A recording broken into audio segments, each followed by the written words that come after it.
Good evening, everyone. Welcome to tonight's webinar. Carol Ann Ketch, our technology trainer at the Cuyahoga Falls Library, will be leading us through Cricut Uploads and working on Cricut and some tips and tricks to help you with your Cricut design. So I'm going to turn it over to her and I'll be monitoring the chat. If you have any questions, take it away, Caroline. Awesome. So we did this class because Cricut has a lot of different things it can do, but the paid version for the subscription has different designs and images and projects, but sometimes people want to upload something that they've purchased or something that they have created with their own art. Um, and so I wanted to give kind of a nice long focus on all the different ways that you can upload and the types of files that you can upload to Cricut Design Space. The other thing that I wanted to bring to people's attention is that um, Cricut has recently started to say that they're going to limit the number of uploads that people are going to be able to do on their machines into Design Space on the free version of Design Space. I think they were talking about like 20 a month, but the community kind of had a huge upheaval about it. So they wanted to say that, okay, the people that are Cricut machine owners now uh, are kind of grandfathered in, but I don't know how long standing that's going to be. Right now, if it's free, the free version, you can have unlimited uploads, which has been like a lot of how the community uses the Design Space software because it definitely has its limitations. Um, so without further ado, I'm going to go ahead and share my screen and I'm going to talk about the main types of files. Okay, so here's the SVG that Children's was using. And you can see the different parts where it's this radial sun that they used. So again, they use the components from the SVG that they created in another software, and then they use the Cricut software, and I will show that in their project, to create this card that we used for our Keep It Cozy event. So you can see that radial sun was put into a corner, and it was used to weld and slice those parts into that card there. So now that you can see that, and I've also used our uploads for our Paper to Life class, and I showed how to do a simple upload for that project specifically. So if you have that class, that is another kind of small introduction to uploads. But for now, I'm going to do a fresh one. So how to get these files in there first. We have our upload, and you can see it can do JPEG and GIF and PNG, BMPs, SVGs, and DXF. Different software will allow you to export an image into these different file types. Like a lot of CAD software uses that DXF. So if you're using like Fusion or Solid Edge as a 3D modeling, you can download some of those shapes to cut sometimes some vinyl stickers to go on to say a 3D printed part or something like that. I'm going to start off by uploading an SVG. And a lot of people will sell an SVG file on, say, Etsy. There's a couple other creative sites where you can purchase SVGs. There's other sites that you can get free SVG files. And SVG means that it's a scalable vector graphic. So if you're creating a file, Illustrator and Inkscape are both software that create vector files. And that just means that if you make a shape and you scale it up, it doesn't get all pixelated. It stays a smooth shape typically. Um, so that is SVG. So I'm going to pull over a simple SVG file that I found from a site. There's really talented designers out there, and you can see the outlines are all right there. It's all filled in, um, and it's just a simple cut image. So I don't have any of the other steps that you'll see on some of these other file types. Some people really like SVG because it's really straightforward and it separates things into layers. And you'll see that once we finish putting it in. The other thing when you're uploading a file, you can give it a file name and also tags. So tags are helpful if you want to share something out in the community, or if you are a designer and have a lot of different kind of elements that you like to put together in a project and you want to find them quickly. That is one tool that you can use to help find your designs more quickly if you have a lot of them. For this, I'm just going to leave it blank because I'm not going to keep this on the account. So now I'm going to go down here into the bottom right and do upload. So now I can see it's in my recent uploads. These are all the different files that we've uploaded into our account. And I can insert this.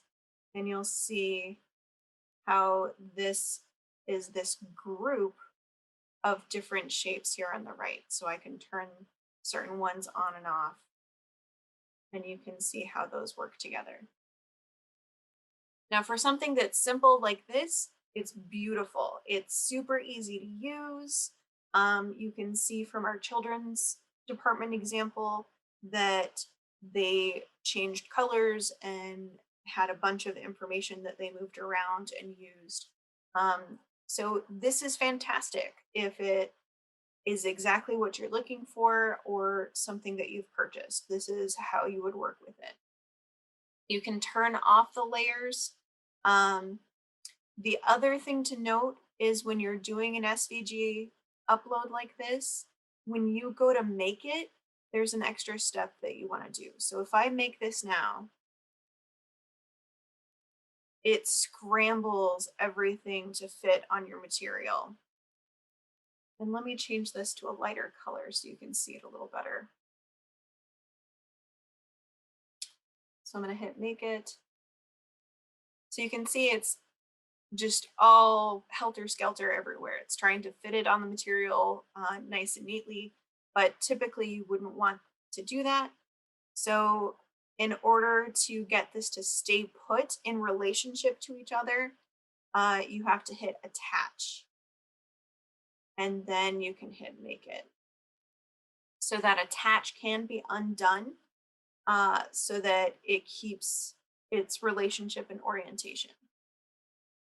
So that was a super simple SVG. Now I'm going to show you how sometimes SVGs can go awry. They're definitely not all created equal. So I'm going to upload another SVG. And this is something, well, actually a more simple one would be this frog. So this frog is really supposed to look like this. And it definitely does not look like that. So there is something with that file that is incomplete. So it's not going to create the layers that I'm looking for if I wanted to have this little frog here. So I kind of consider that one a failed SVG file. So know that, again, if you're finding them for free online, that can happen.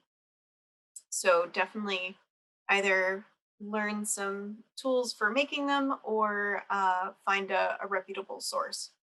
Another thing that can happen, and I've seen this happen with people that have created designs in InDesign, which is the Adobe uh, product that helps people do vector graphics for logos and things, is this. So you can see the checker background that we have here, that means that it's transparent. So that means that the software can see around this little Maiko geisha girl. But you see how there's that white? When I upload this, so I'm going to leave name and everything the same, and I'm going to hit upload. And I insert that into my project by clicking on it and then clicking on insert. Now you'll see it's a really complex design. And all of those teeny tiny shapes are individual layers, and that can be a lot to keep track of.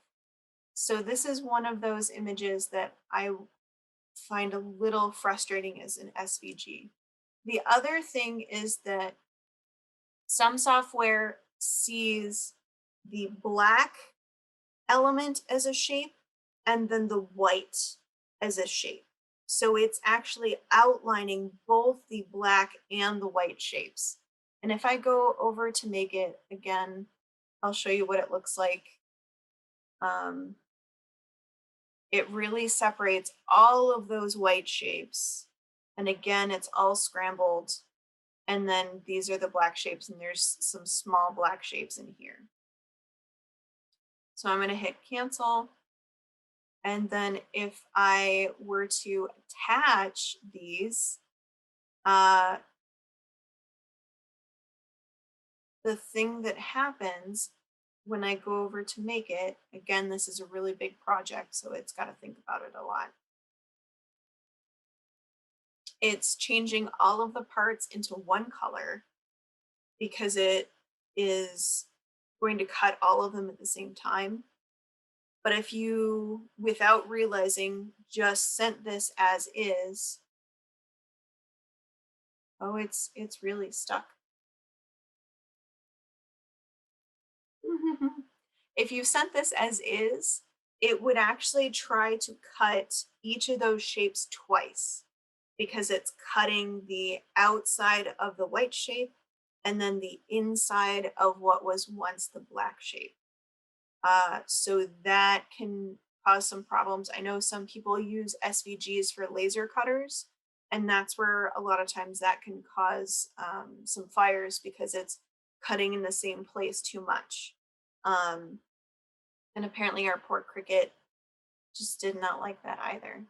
So I'm going to go ahead and quit, cancel out of that, and then open it again, give it a break. I broke it.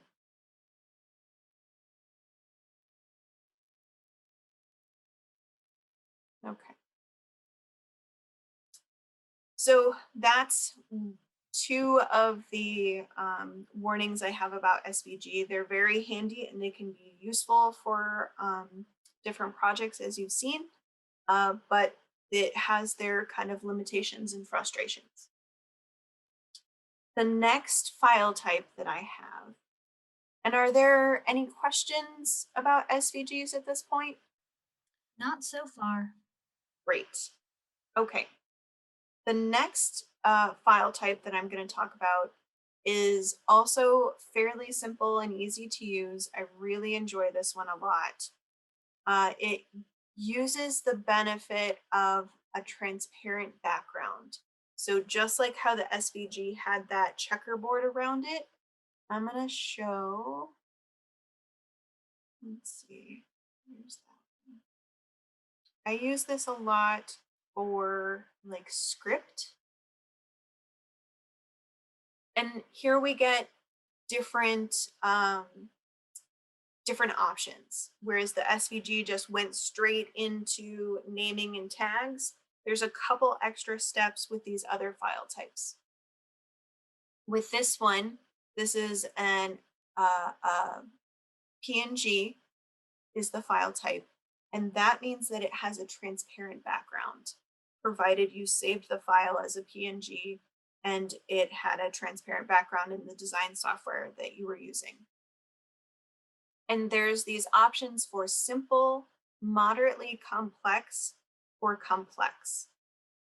You can do a simple design like this and be safe kind of using complex.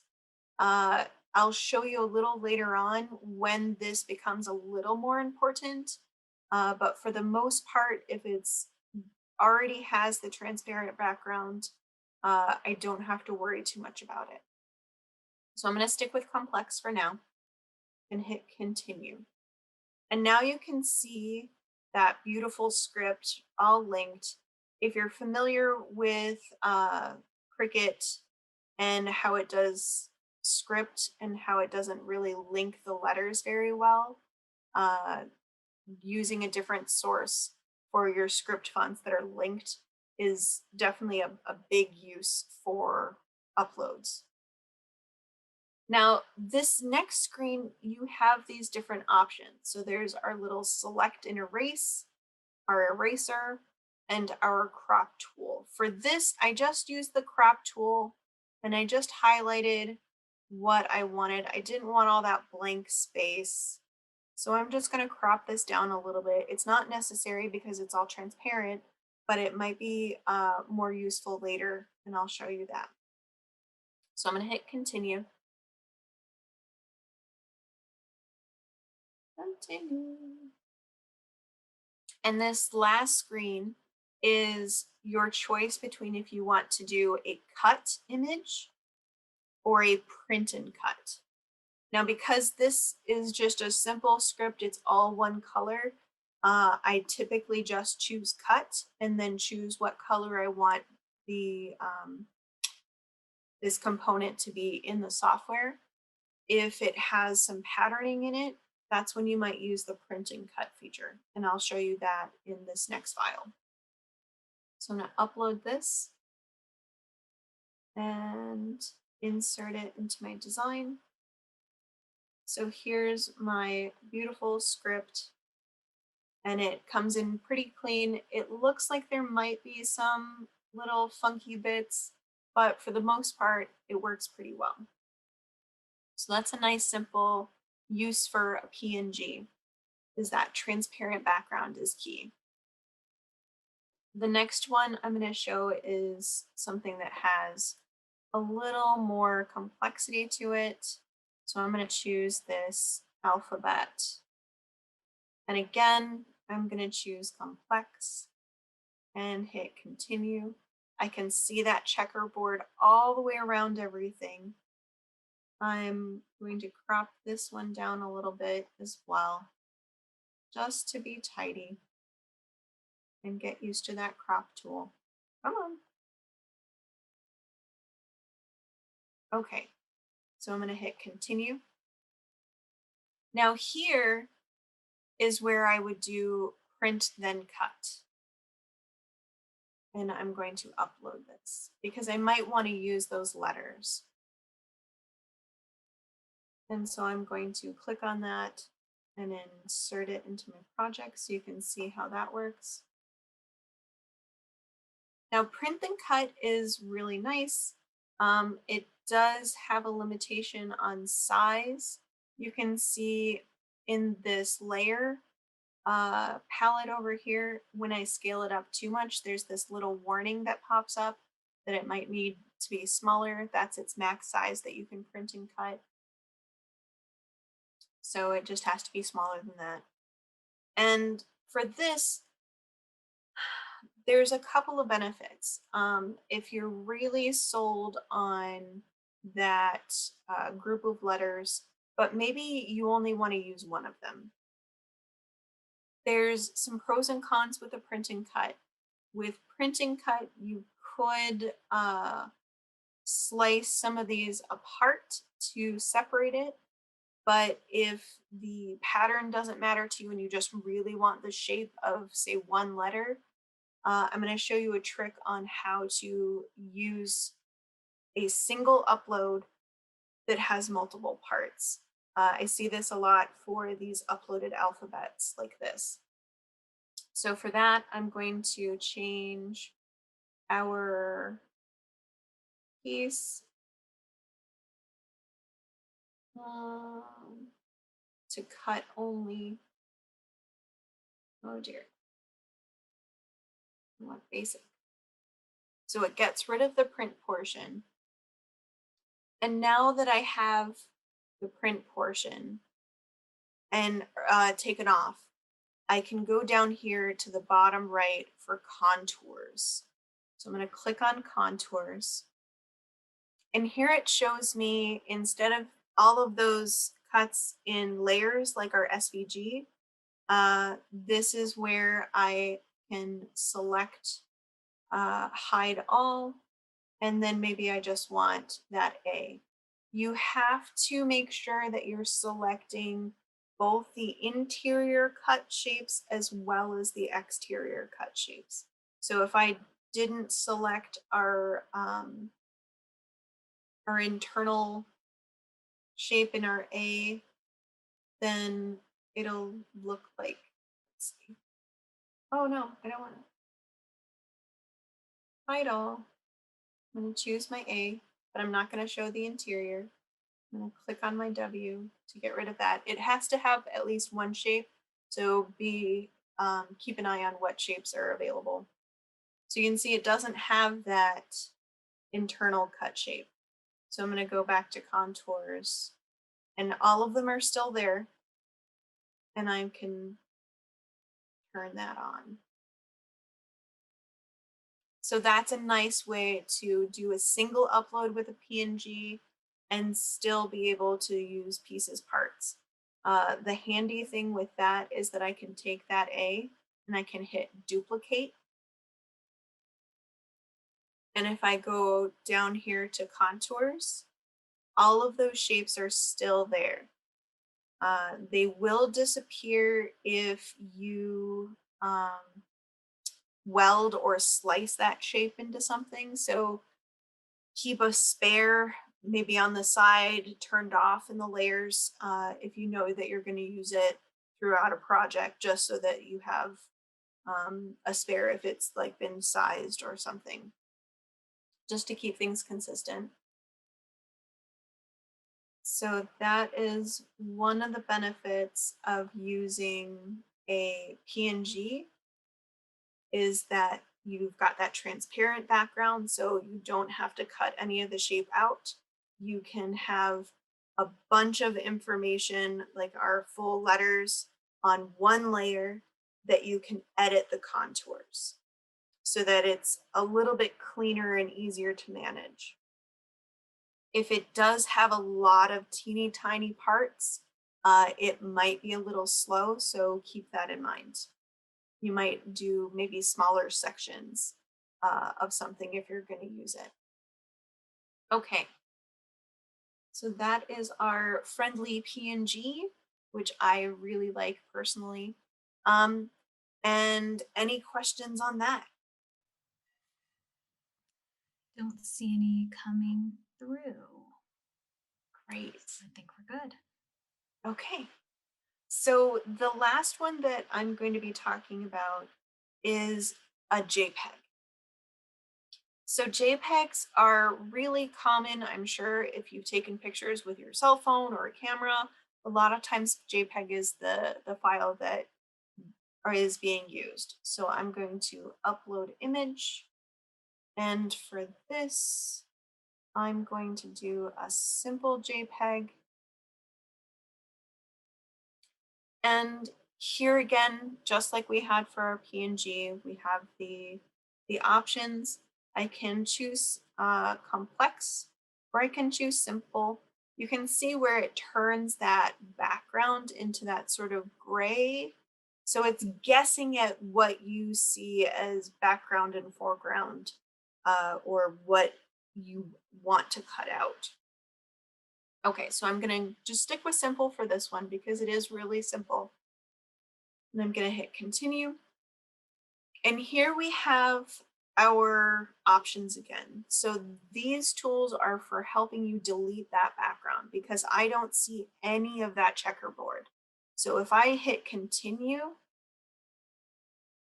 you see that cutout shape? It's just a square. So it doesn't see all of that information. So I'm going to hit back and I'm going to find that shape by getting rid of that background.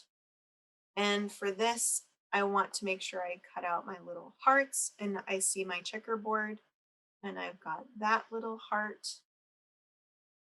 And then because this is a nice little maze, I click once and it got rid of all of the parts that are connected that are that color. And that is where that simple versus complex, if you have something like this where it's only two colors, it helps narrow down what it sees as a similar color to get rid of. I'm going to show an example a little later on of a tool, a time where it makes a little more difference. So this one was super easy, just 3 little clicks, and I'm going to hit continue. So you can see now that would be a nice cutout shape that I could cut out into vinyl or paper and be able to attach it. And again, I would probably just do a cut image only and do upload. The one thing that I want to give you a heads up about is that sometimes, let's see if this one does pretty good. Sometimes these edges, like if you have an image that's really sort of pixelated, because JPEGs are not scalable. So if it's a small image and you try to scale it up, you get those kind of stair step jagged edges. If it's jagged edges and your machine is cutting it and it's fairly small, it'll sound like it's going to rattle itself to bits because it's trying to follow that jagged edge perfectly. So that's where you might want to consider either a different image or kind of finding those edges differently or some sort of modification to that file so that it's a smoother edge so that your machine's not going to like shake itself to bits. I have had to like really stop a project because it was going to be hours cutting a simple shape because it was just too detailed. Okay, so here's a time where I love my PNGs, but sometimes it's not going to work the best. So PNG is that transparent background. Actually, yeah. And I'm going to choose complex. And I'm going to leave it as is and hit continue. But you see how I was talking about those jagged edges? These edges around these flowers are going to be really tough for the Cricut to cut out. And it's going to take a long time. So this is a time where I might change over to our happy little JPEG, where maybe I don't want my poor little Cricut to try and cut all of those flowers out individually. So I'm going to take just that flower portion as a JPEG instead. And I'm going to choose complex here because there's a lot of colors, a lot of shapes, and I'm going to hit continue. Continue. There we go. So now if I used my little magic wand to select and erase like we did for our maze, it's pretty similar to when I did the PNG. It's still really complex here. Some of those interior shapes are not being cut, but that's a really complex edge. So I'm going to go back. Actually, I'm going to cancel and I'm going to upload that image again. Sometimes it's easier just to start over. So I've got my little JPEG, and I'm going to hit complex and continue. So now that I'm in that field where I can get rid of that background, I'm not going to use the magic wand because that got rid of too much. This time I'm going to use the eraser. Now this eraser tool has the ability to change how big the eraser is. So you can see I've got it kind of on the larger end. Now I'm seeing my friendly checkerboard. That's what I want to see. I'm just going to give this little wreath a simpler edge to follow.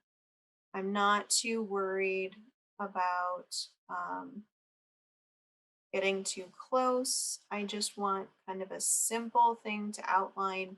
If you wanted to be really precise, you can have a smaller eraser, and then you can use this zoom in to really zoom in and get nice and close or however detailed you want to be. But for our demonstration today, I'm just going to zoom back out and use a slightly larger eraser and sort of get rid of these edges. And you see it's not wanting to erase there. If you move off of the edge, it stops that erase. So you have to make sure that your tool is small enough to fit onto the screen still when you're using it. So like down there, I can't really have the middle of the mouse.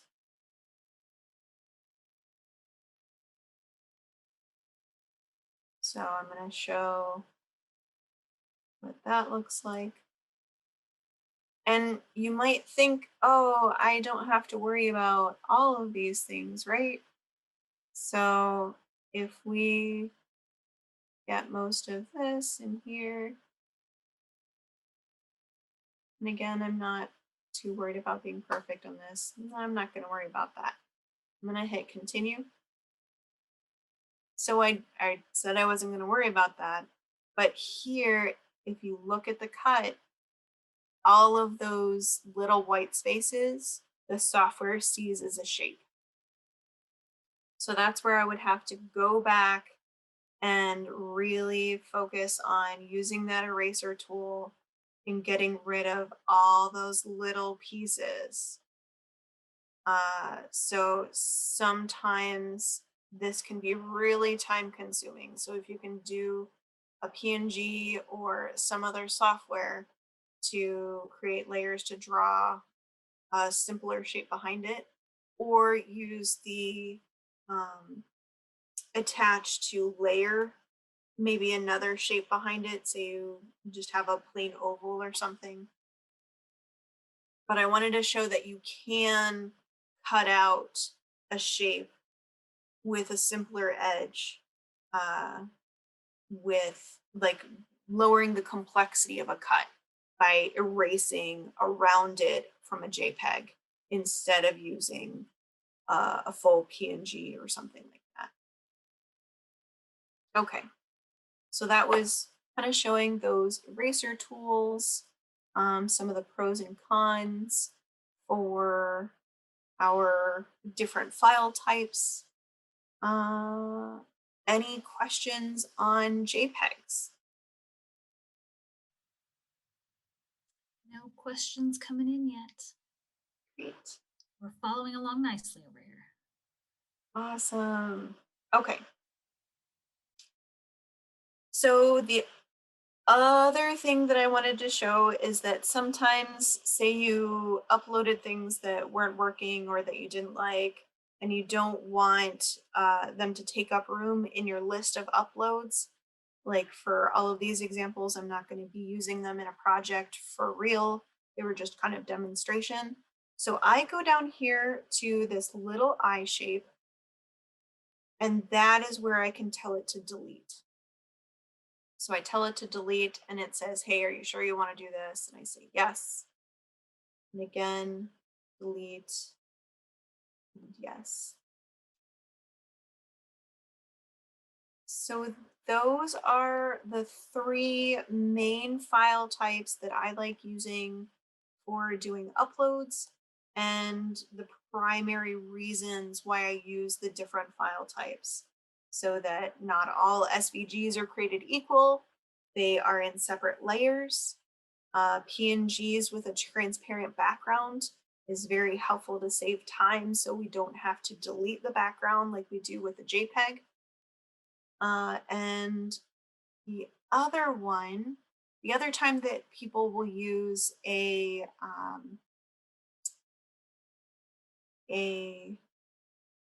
SVG or excuse me, JPEG is say someone in your family maybe does beautiful hand lettering, or one of your children maybe drew this really cool picture and you want to turn it into a t-shirt or put it on your Christmas card. Uh, we can take a picture, and this is where some of these other options are more useful. So I have this drawing that I just took a photograph of. My camera is a little more intense. It's got a really good quality camera, so I kind of downgraded the size of my image by doing a snipping tool capture of it. So that's kind of a cheap down dirty. You don't have to put into another piece of software that you have to pay for. Um, but this is a time where these image type make a little more difference. So let's see what simple looks like. So you can see it's really changed the way light is. If I go to complex, you can see it has a little more difference in how it sees the flower. Or if I have the complex, it is basically the standard photograph. So if I started to do our magic wand here, it creates all these teeny, teeny, tiny shapes here. They're tiny. So then you would have to click or use the eraser tool on each of those little specks, like how I had the remainders when I was using the eraser with that heart image. So instead, I'm going to hit back and I'm going to go over to that simple. So again, it's taking down the number of colors that it sees to be a simple amount. So it's as few colors as possible. And you can kind of get the idea with their picture here. So this is under simple instead of complex. So now when I use our little magic wand tool, it's selecting much bigger sections. And I can even zoom in here. And this is another time where it might be a little jagged. So I might use a combination of that magic wand tool to get rid of most of the things. And then I'd use the eraser here to maybe smooth some of those lines. And you can get real fussy with this if you really wanted to, and just zoom way in and use a nice small tool and really get in there and smooth it out if you wanted to. Because if you don't have the fancy software or the tools how to create a smooth edge with another software before you put it in, they at least give you something to work with, but it does tend to be kind of time consuming. I'm going to call that good for now, and I'm going to hit continue. And here again, you can do the print and cut, but I would probably just use this as maybe a vinyl sticker or something. And I will upload that so you can kind of see what it looks like. So again, that way you, oh, well, that's not what I wanted. I wanted to insert. I got so used to clicking upload, highlight it, and then do insert image in the lower right. So it did smooth it out a little bit. You can see it's not quite jagged, but if you go to do I tend to do a sample cut to see if it's really gonna be a shaky cut. And if it is really shaky, I might try and upload it again and make sure that it's a little smoother so it's a little nicer to my machine. So those are kind of the more detailed, in-depth view on the different settings, the different file types, and things like that. Any last questions? I think we're good over here. Thank you, Carol Ann. Great. Well, thank you everyone for coming. And let us know if there are any other parts of the Cricut Design Space or maybe another editing software that you would like to see some of the more in-depth views on how to use these tools and features. All right. Thanks again, everyone. I'm going to go ahead and stop the recording. Have a good night.